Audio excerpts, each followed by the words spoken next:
I'm Jacob Tender. I'm Mike Comite. Welcome back to Bantha Fodder. We're on episode 28. 28.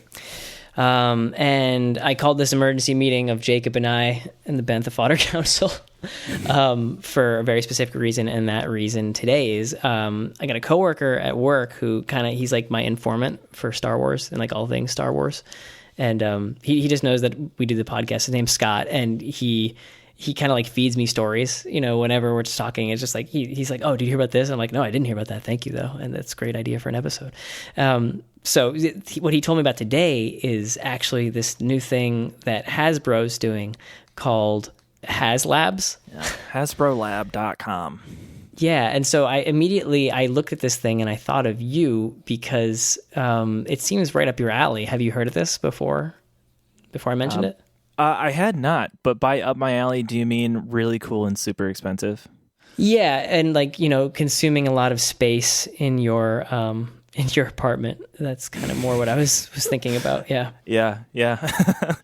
Yeah, this is really cool. Well, the item in question that we're discussing here is it's the Khetanna, which for anybody who is not a huge nerd, and because I didn't know this before going into this, so that's how I'm qualifying myself here.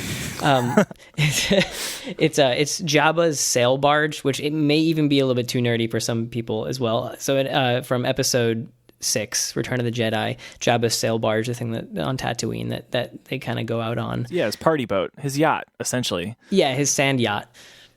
And so that's called the Khetanna, and it has never before been made by any official Star Wars toy company. No official productions.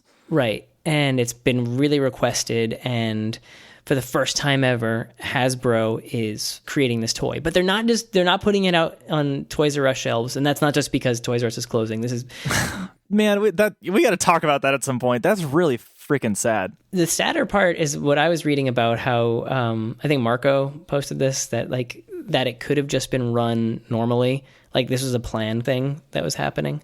Well, I heard something about the company that actually owned it was basically like using the money from that company for other interests, and it eventually, I don't know, they ended up racking up a ton of debt with this company. It was easier just to fold. So a lot of dumb politics, but what that means is that a bunch of kids and older kids have one less cool place to buy toys. That's true. Yeah. I mean, we lost FAO Schwartz in Manhattan. The Toys R Us in Times Square was going to be shutting down anyway, right? Like a couple years ago. That's gone. That was really cool. I got to go right before they shut down, and you could tell they were on their way out. But that was almost the first time we met. Almost, man. Have we ever mentioned that on the show? That's still so weird to me. Well, I don't like to talk about where I work, so that's fair. Well, let's just say, can we at least say that I happened to walk into the place where Mike worked, not knowing that he worked there, and I may have taken a photograph from within that place. And he may have been in the photograph. It was a panoramic photo, so I was probably in there somewhere. But that was before our actual first meeting. So strange. Okay, so back to our topic, which is this sail barge. And I feel like the sail barge, like the fact that this thing exists and that they're doing it is not the interesting thing to me. The interesting thing is how they're doing it and kind of the uproar that this has created. And the uproar has come in the form of very aggressive nerd rage via youtube.com, as most nerd rage comes these days. First, like this HasLab thing, it's essentially Hasbro's crowdsourcing thing. Kickstarter for Hasbro. Yeah, there have been other companies that have been doing this for a while, just kind of like putting feelers out there for toy ideas, and if, enough people have an interest in that toy, they'll go ahead and go into production. But, basically they have to get those pledges to guarantee that they're going to make their nut on whatever it is that they're going to be making. So it's not overly surprising to me that Hasbro's doing this. But the backlash is interesting. I don't really understand why people are so angry. Can you explain why that is? I honestly don't know either, but I learned a lot more by watching these YouTube videos by this guy named Michael French. He is the proprietor, what appears to be the co-proprietor of a website called Retro Blasting. We've been getting tons of messages about it. What do you think? What does Retro Blasting think about the announcement that they're going to be making a sail barge, Jabba's sail barge, the Khetanna? You can find them at retroblasting.com.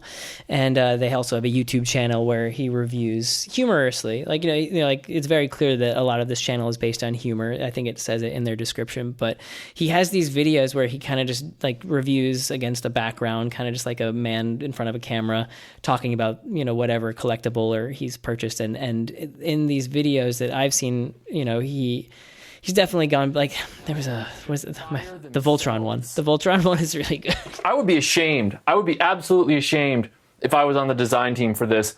Don't buy it. Don't look at it. Do not buy this. It's crap. It's absolute garbage. It's so good. He's so angry. And maybe it's just because I watched it on double speed. Because, maybe he has a right to be. Because he mentioned this in the video that he made after for the Barge, but yeah, what happened with Voltron? I think it was Mattel had the Voltron toy rights or whatever you call them. Like, they were the ones to produce this really big Voltron, and it was an adult collectible. And I think the term adult collectible means basically like you're not supposed to play with these things, and maybe you can speak more on that. But he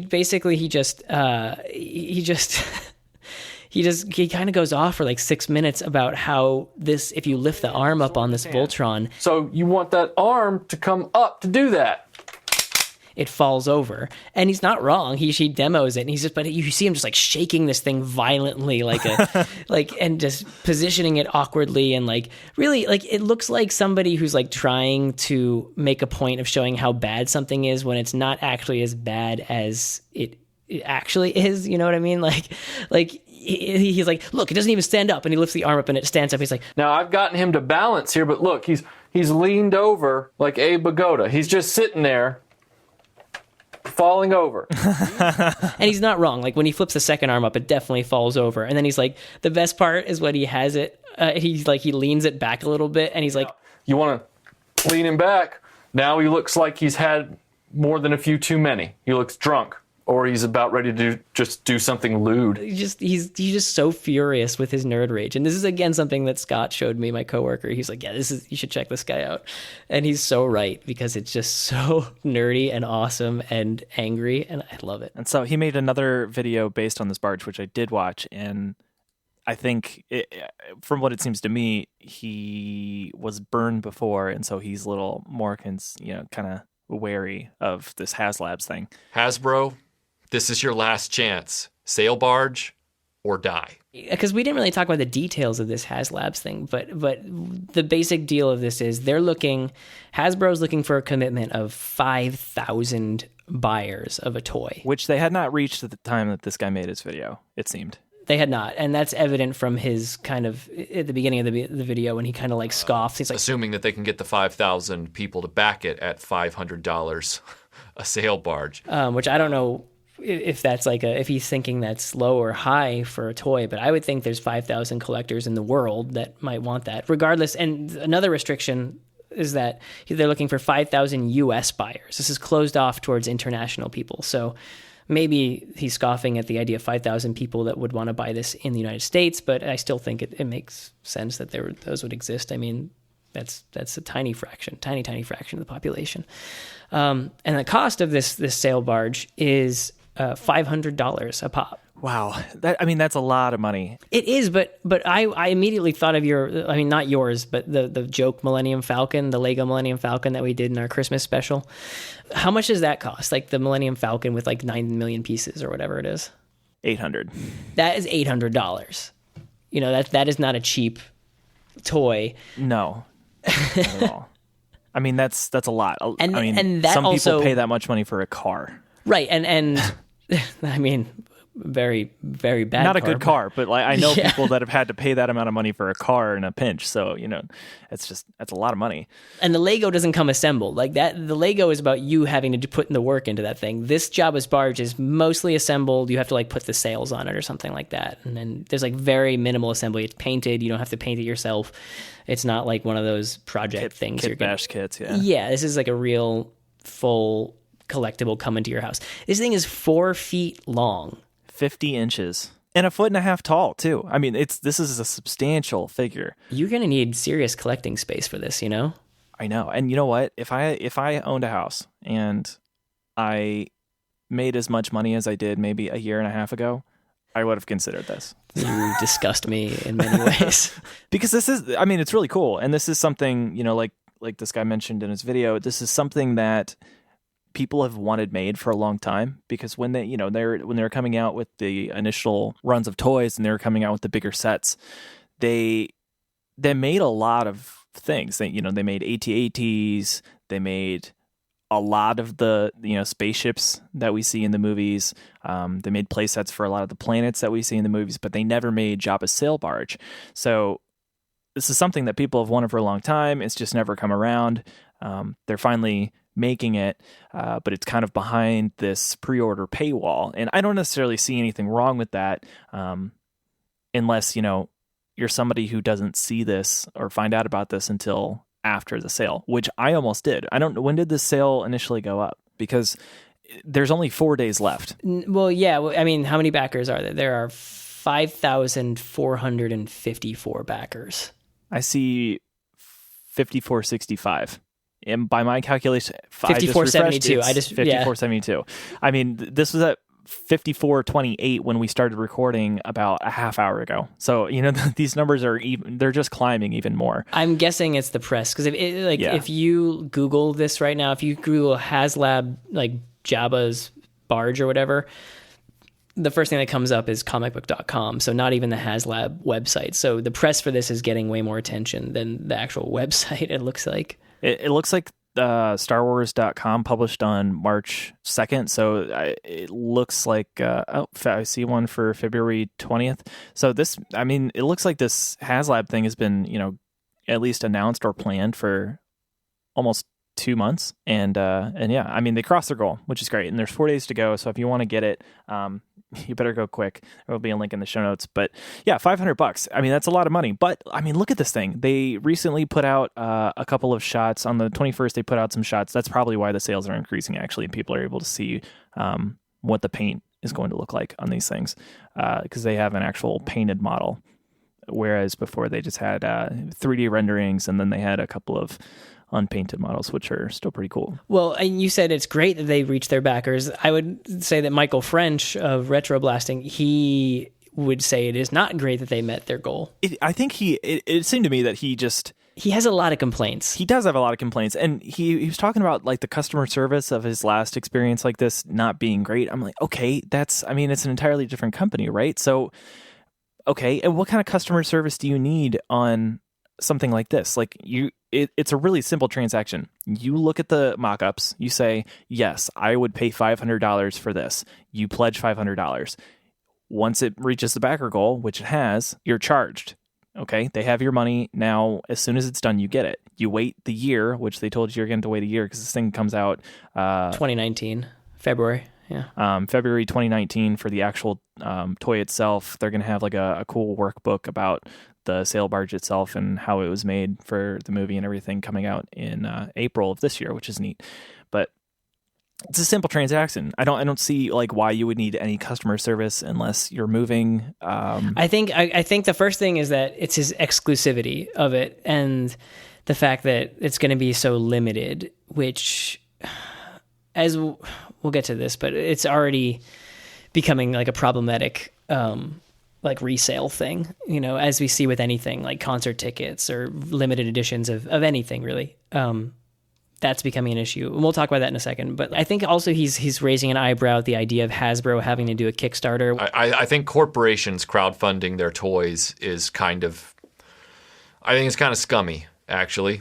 I'm just going to say it. Which I get, On that point, do they need to? Probably not. Like they could easily front this thing. They could produce like 10,000 of these or less if they want to keep it premium, and they would probably sell out. Maybe not right away, but they would sell all of these things at some point. At some point. I would have to assume that a company like Hasbro has the resources and kind of the what's the word?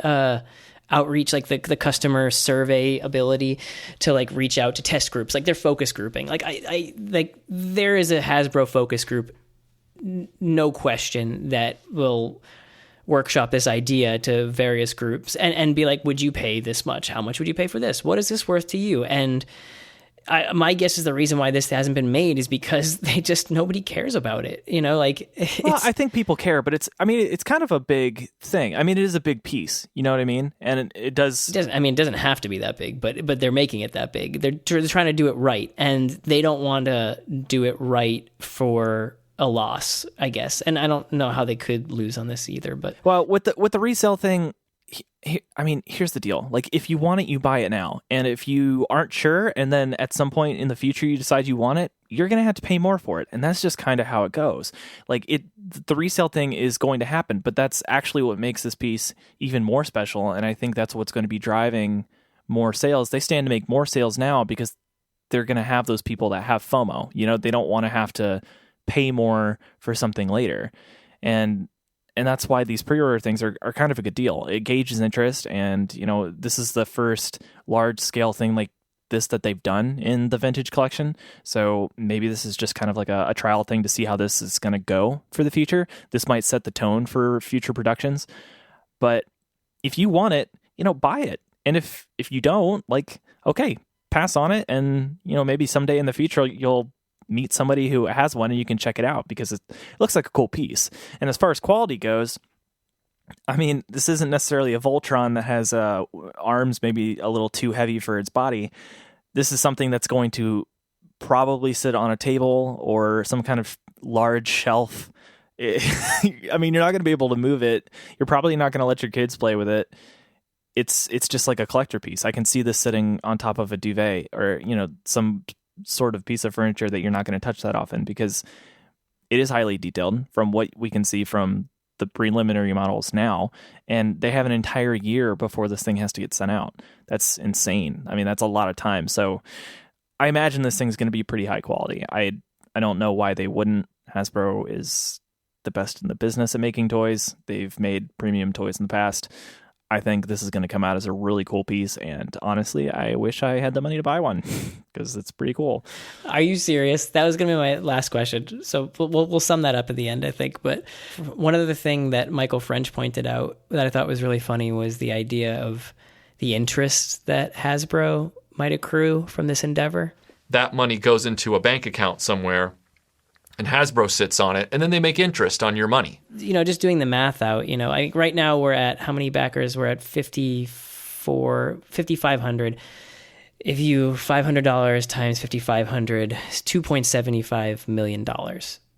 So that's a lot of money. But like, what interest could that possibly accrue in a year? Honestly, who cares? It's a company. Yeah, they're making this so they can make money. They're not making it for you to have a cool thing. Wait, what?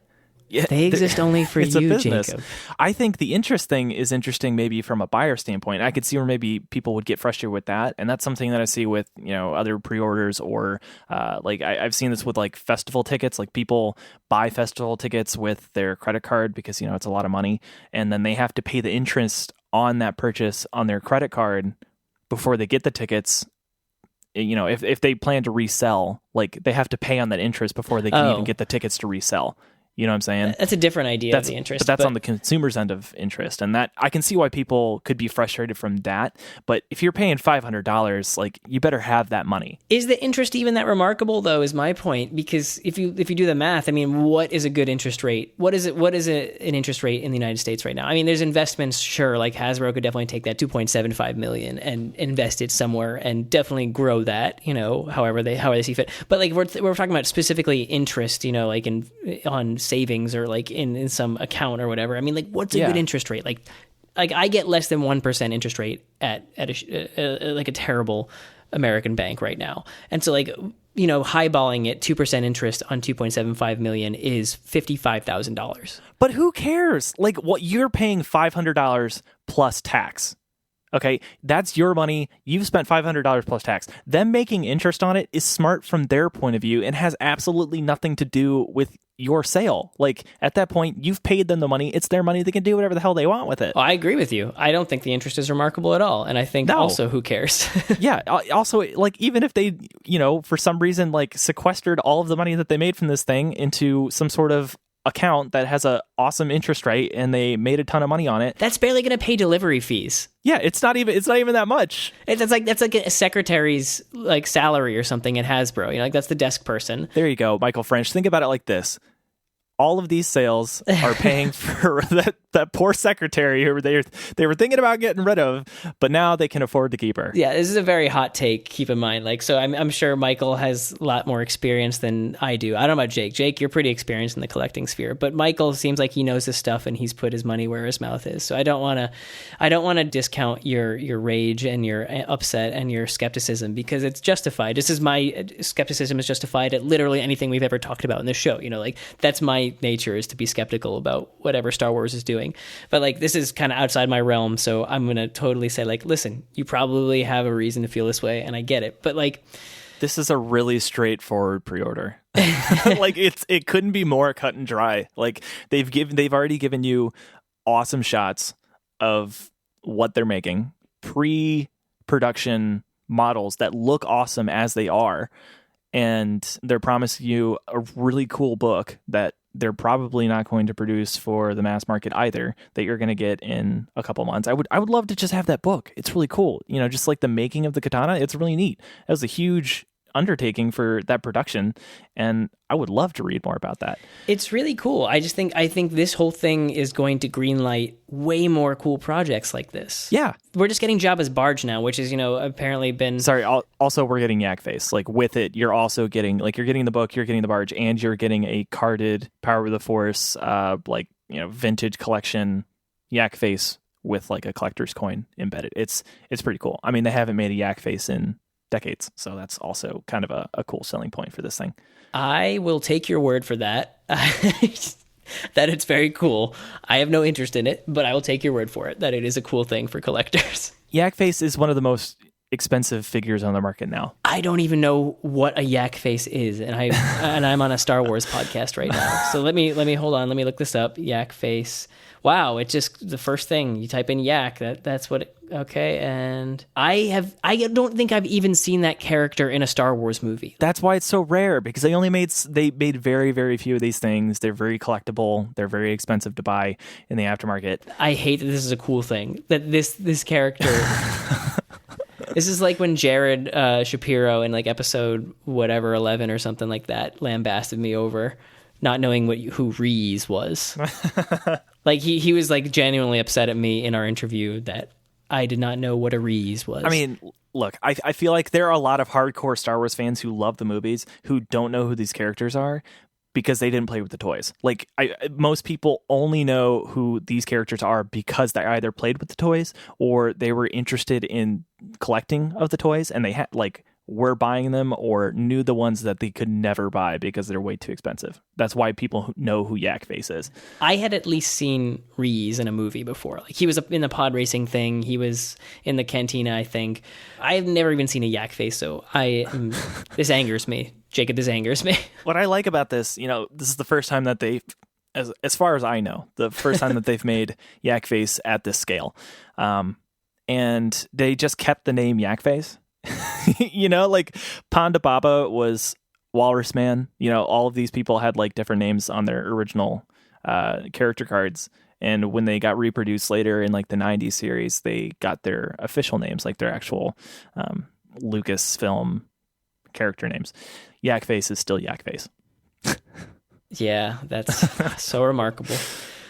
Good Lord. But I mean, honestly, that's a selling point on this thing. I don't think I watched the full video of Michael French's there. I don't know if he mentioned this at all, but I feel like people would pay $100 just for a limited special edition version of this toy, honestly. You mean the whole barge? No, for Yak Face. I think people would just pay $100 for that, which would knock the price down in my head of the barge to $400, which is still a lot of money, but it's a cool package you're getting. I think it's also funny that he highlights in the Voltron video too is the idea of playing with their collectible toys and figurines. They display them on shelves. They don't actually play with them. Well, maybe a few people do. I don't. This speaks more to the question of why is Hasbro doing a vintage collection, special order collectible in this manner? Because they're not going to sell a 4-foot long sail barge in a toy store. as few as they are dwindling, the toy stores, and also because what kid is going to play with this? No kid's gonna play with this. This is a collectible. Like you could make this a plaything. I'm talking about like not even as this, like as we see it now. Like how could Hasbro create something like this? They would have to make it like so lame. Well, I mean, look, they could easily make this toy. It would have to be on wheels or something, and yeah, they could make this toy for children. Like they could make a mass market version of this. It probably would not be as large. Otherwise, it would just be a couple of pieces of plastic that you had to snap together when you buy it. It's the problem that you run into with something of this size is you have these 3 3/4 inch characters that have to fit inside of it for it to feel real. And this has been a problem for a long time with a lot of toys where they make the ships and then the characters don't actually fit inside them. Feel real. That's well, my feel part. real within the context of like playing with the toy. These Like, things are 4 inches tall. try to think back to when you were a child and you had action figures. Like you wanted it to, like, the characters had to fit. Otherwise, like it was just like, I don't know. I like, okay, now my guy is giant. Like then you had to make that part of your world. if you're a kid, it doesn't matter, man. Like No, it totally does. It totally did to me. I used to have I had Power Rangers. Was Hasbro Power Rangers? This is exactly where I was going to go. This is exactly where I was going to go with Power Rangers. I had Power Rangers that were probably like 6 inches tall, and I had Power Ranger toys that were about 4 inches tall, and the size of them just did not matter at all to me. Oh, they it would totally talk to mattered each to other. me. They would interact with each other. It's just how my brother and I played with toys. You know, it was like Toy Story. You know, Well, like okay, that may be, but like if you look at the consumer size today, like the scale is 3 3/4 inch. That is the scale for a majority of franchises on the market today. yeah. And I had a bunch of those. Yeah. Yeah, if you're going to have a toy like this, if you're going to have Jabba's Barge, where you're going to reenact these people playing, you don't want a smaller version of Jabba's Barge that when you put, Han or Luke and Leia on top, and you're going to, recreate the scene where they swing across or whatever. You don't want Luke to be like half the size of the barge. That's not fun. Like, it's not fun at all. To you, and I'm sure many, many, many other people, that is true. But to some people who are just playing with toys, it doesn't matter. I get what you're saying. The reason I say this is I think they have not yet made a Jabba's Barge as a mass, consumer product because of that reason. Like, it just doesn't, I don't think that they could sell enough of them to make it worth it. Like, they would produce a ton of these things. It's not going to be like a super limited collector thing if they're going to be making it for toys. If it's not going to be super detailed, like, it's just going to be one of those, like, like, they made some really Star Wars toys, like, especially like these, the ships or the play areas. Like, they just weren't that cool. Like, you could do better with a sandbox. Like, this isn't even a cool thing. I would not want to play with this toy if I was... No, this doesn't even look like fun to play with, but it looks awesome because it's super detailed and it's a neat little thing to, I guess, shove wherever. It's made more for the people who like to make dioramas than people that like to move their figures around in little battles. Which is why it's a collector's toy. It's not a toy. Yeah, I don't know. It's just like, I don't think it's that weird that it's happening. You don't think it's that weird that it's happening, and... I don't know. It just it's kind of interesting. We're gonna try and get this episode up as soon as we can. Hopefully, with a couple days left in this. But chances are, if you're listening to this like after it's been released, like a few days after, this is all done, and then you're gonna have to resort to the secondary market, which is, I think, kind of like the last thing I want to touch on. Yeah, so you found something right before we recorded. I just Googled this. Like, I was like, oh, and what's the link to the Hasbro Lab website, which is just hasbrolab.com, if you're wondering. But I was like, yeah, what's a good link? And I just type in Hasbro Jabba Sail Barge, and I get first comicbook.com, I get then the Hasbro thing, and then a sidebar, like the Google ad thing, I get an eBay link. And clicking on the eBay link brings me to this auction that's going on right now that is for Jabba Sail Barge. Right. And obviously this thing hasn't shipped yet. It's not shipping for a whole nother year. It has not been constructed yet. It's kind of sketchy. It is sketchy, and actually, I think, like most good eBay posts, your fears are massaged gently by a great paragraph detailing the buyer's intents and purposes in doing this auction. And I think the first thing that this person says in an eBay link is, "I'm not trying to make money off of you," which is really sweet, but his bids are already up 100 $25 over asking price for this thing. So Well, he's not looking to lose money either, according to his thing. yeah, regardless of whether his intentions are noble or not, he's profiting off of this, which is really funny. And the thing is, he's ordered 5 of them, this person, on eBay. So there's 5 of these that have been swooped up. And it doesn't seem like there's a limit. This is not like a Kickstarter where there's only like 40 t-shirts that they have to give away with this thing. This is definitely not that. Like, they're going to make as many as pre-orders as they get. Yeah. And this guy ordered 5 of them, you know, and so it's not like concert tickets either, where, you know, like the scalpers are swooping in. This guy looks like he's genuinely, guy or girl, I don't know. They're genuinely seem to be trying to do a service, because what they're trying to do, I think, is cater to the international community, which is kind of excluded from these purchases. Star Wars is a worldwide phenomenon. There are people all over the world that love Star Wars on all continents, and they all want to get in on this thing, and you're only going to give it to North American, United States buyers. Well, great. Yeah, and I think that's a good thing. I had an experience kind of like this a few years back where a friend of mine, huge fan of this band, and this band, they were breaking up. They decided to put out one of their most beloved records on vinyl, which they had never done before, but they were only going to do it if 100 people wanted them to. And this was, you know, it's kind of one of those cult bands who weren't really appreciated until after they were gone. And he really wanted this thing, and there weren't people, you know, they just weren't getting enough people on the page to actually pledge. So I'm like, okay, fine. So I pledged however much it was. I think I only had to pledge like $20 or something. You know, it was ridiculous. It was really cheap, and I was like, sure, why not? I can just sell this later.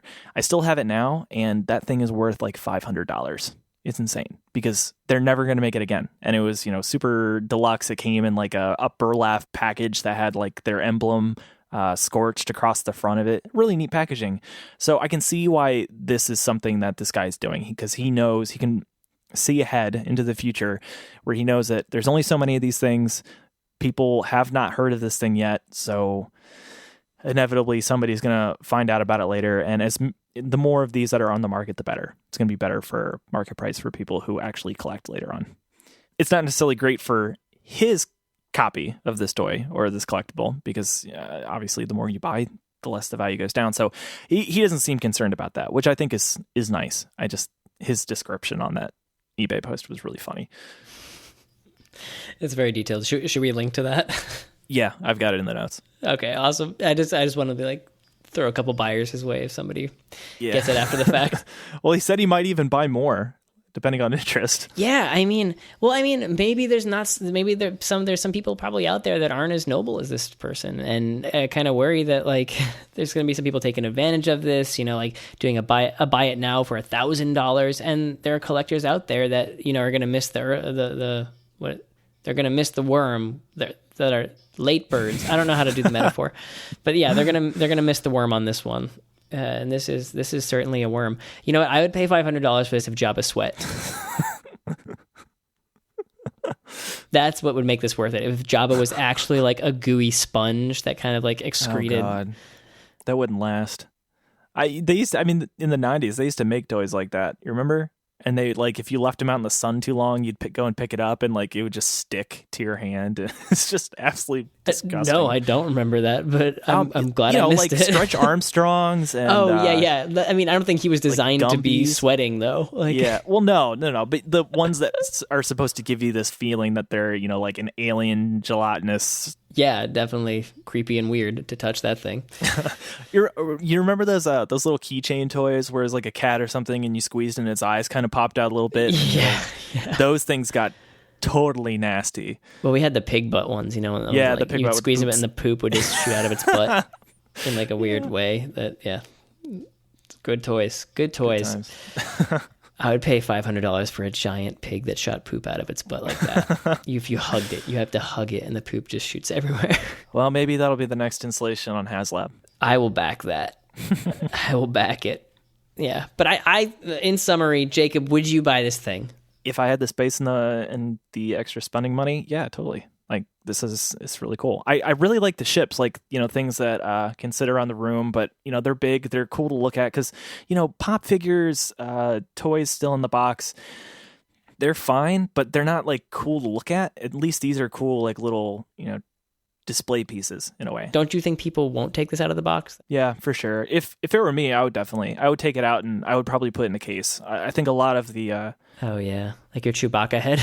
well, yeah, like the Chewbacca head. Dude, your Chewbacca head is terrifying. A lot of people make dioramas, or they get custom made coffee tables with, like those really deluxe models of the Millennium Falcon in them. They get those painted, they like ship them off. They get them professionally painted and scorched and everything. And then they have them mounted. They put them in a glass case and they use that as a coffee table. I love that kind of stuff.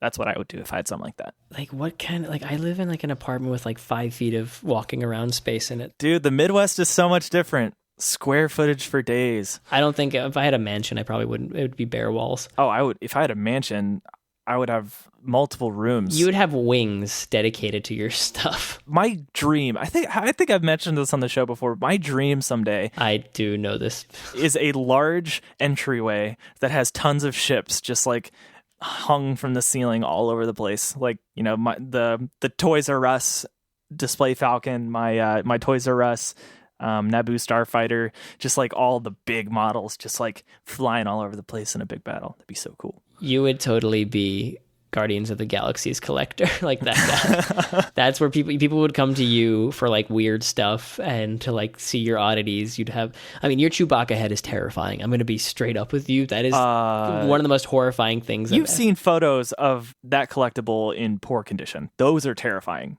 Mine is well groomed. His hair is brushed very nicely. It's the same as having like a stuffed animal, not like a plush stuffed animal. I mean like a taxidermied animal. That's how I feel about your Chewbacca head. It's terrifying. It's my favorite thing. And that weirds me out. It looks at me. It's looking at me right now. That's terrifying. I love it. I don't want that. I feel safe. I have nothing. I don't keep anything with eyes in my apartment except living things. I don't trust anything that's got eyes that's not alive. Well, I don't know. I don't know what to say. I would love to have what I imagine Macaulay Culkin's house looks like in New York City. He has a place in New York. It's just full of collectibles, and I feel like my house would look a lot like that. I don't think you have to ask me. I would literally never buy this thing. Even if I had space, I probably would never. But that's just because it's me, and I am a joyless human being that only enjoys Marvel movies. Oh, I don't think that's true. It's a cool idea that they're doing it, and I'm excited for what's coming next. I'm excited for what other cool things. If they made like a really bomb X-Wing, oh hell yeah, that's essentially what would get me to buy something, and that's what I'm excited for. HasLab, they're like, oh my gosh, if we can make this happen, we can make anything happen. Think about what they'll offer next. They'll offer like a big Death Star, or they'll offer like a Bespin City playset. These are big what ifs. I think Jabba's barge, I think the Khetanna is the beginning of something beautiful with HasLabs or whatever. What's the weight on these things? Because what I really want more than anything, total weight, 13 pounds. See, that's heavy. What I want is more highly detailed pieces of plastic in the shape of Star Wars ships that weigh very little so that I can actually hang them. Hasbro a few years back made a Millennium Falcon one. It's not like super highly detailed, and it's the kind of thing where you have to like put stickers on the sides of it, and that's where the detail is. But they made one of those. They made an X-Wing, and I have those hanging up. And they're great because they don't weigh that much. I think all in all, they probably weigh like 2.5 pounds. Whereas my Black Series First Order TIE Fighter weighs like 12 pounds. And I have it hanging, but it makes me really nervous. And I hit my head on it all the time because I don't have a ton of room in here. And it's just kind of in an inconvenient location.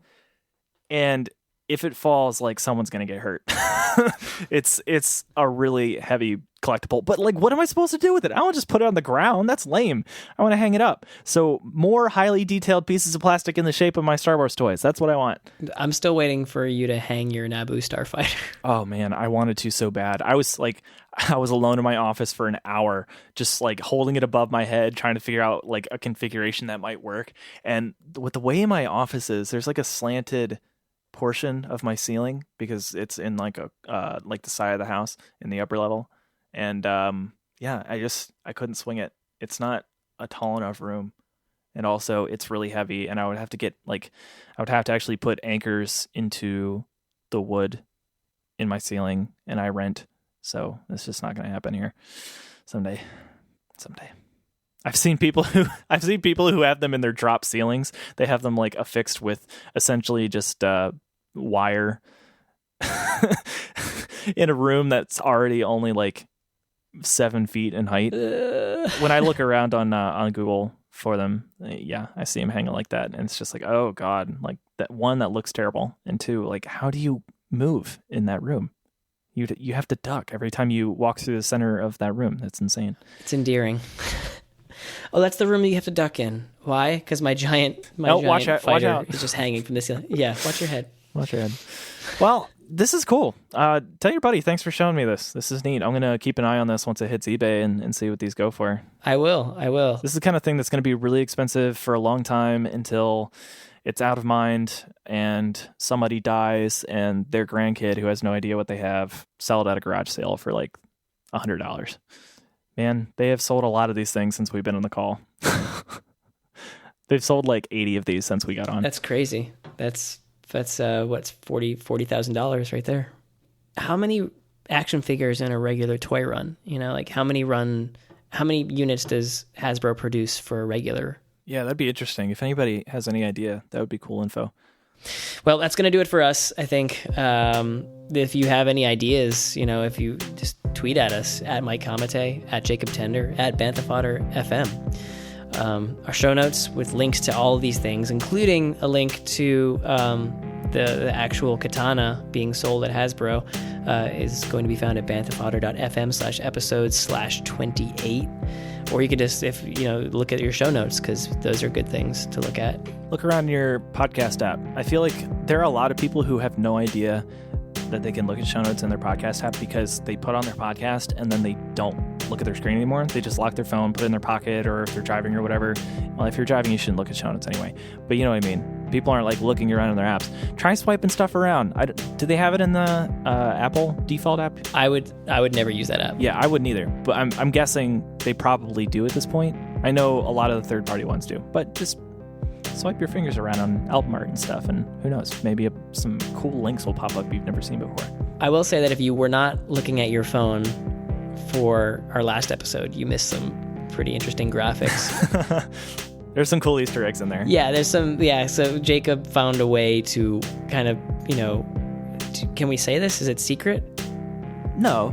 Okay. Yeah, like Jacob found a way to put hidden chapter markers in our podcast, and it's probably not going to be a frequent thing because it's very tedious to do. Yeah. But like if our last episode, right around the Lando area of our discussion, which is somewhere in there, I'll let you find it.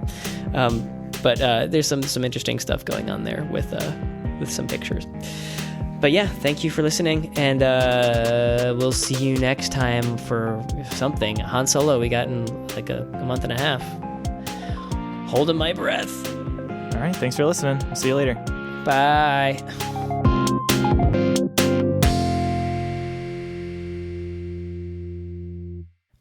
All right, ready?